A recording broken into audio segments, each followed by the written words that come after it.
Hello everyone, my name is Sukma, Negara, and today I'll be telling you a story called The Last Leaf by O. Henry. Um, Many artists live in Greenwich Village in New York City. Sue and Jonesy, two artists, also lived there in a studio apartment. The rooms were at the top of our old building in Greenwich Village. In November, it was very cold, and with a cold, unseen stranger, whom the doctor called Pneumonia, stalked the city, touching one here, there, and his icy fingers. The icy fingers of Menomia also touched Johnsy. She was very ill, lying in her bed and not moving at all. A doctor visited her every day, but Johnsy was not getting better.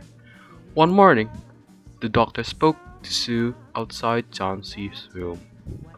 "I can't help her," the doctor said. "She is very sad and has no desire to live. Someone must have make her happy again." "What is she interested in? Painting?" said the doctor. "That won't help her." Sue was distressed by this news and didn't know what to do to help Johnsy. She went into the workroom and cried, and then she swaggered into Johnsy's room with her drawing board, whistling ragtime. Johnsy lay silently in her bed with her face towards the window. Sue stopped whistling, thinking Johnsy was asleep. She arranged her board and began drawing to illustrate a magazine story. As Sue was sketching a figure of a hero, an Idaho cowboy, she heard a low sound, several times repeated. She went quickly to the bedside.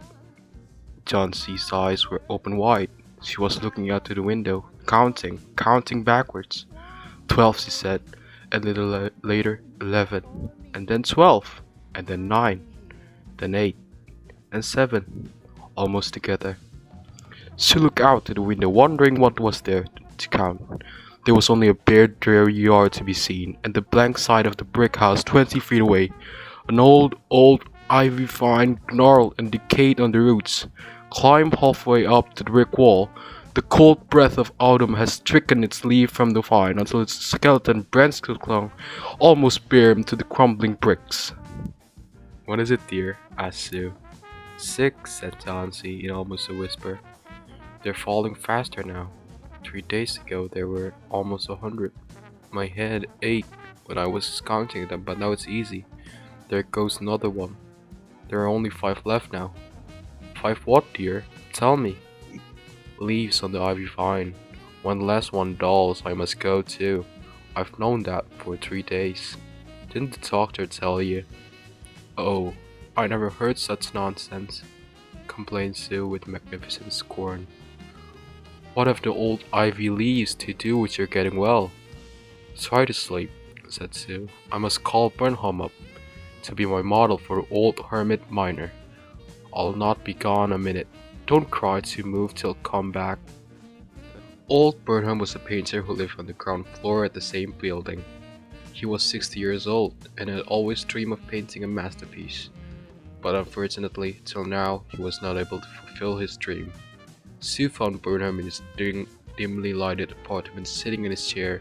She told him of Johnsy's condition. Old Burnham, with his red eyes plainly streaming, shouted his contempt and derision for such idiotic imaginings. Johnsy was sleeping. When they went upstairs, she pulled the shade down the windowsill and motioned Burnham into the other room. In there, they peered out the window fearfully at the ivy vine. When they looked at each other for a moment without speaking, a persistent, cold rain was falling, mingled with snow. When Sue woke from an hour's sleep the next morning, she found Johnsy with dull, wide open eyes staring at the drawn green shade. "Pull it up, I want to see," she ordered in a whisper. Wearily, Sue obeyed.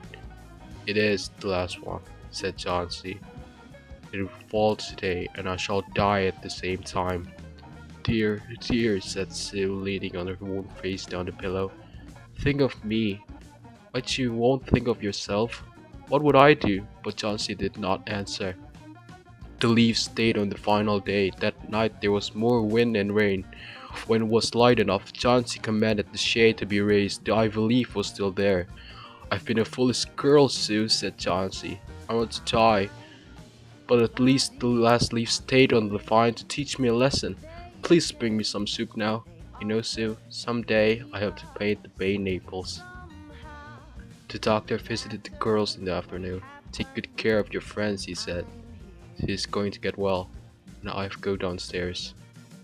I have to visit Mrs. Burnham. Yes, pneumonia too.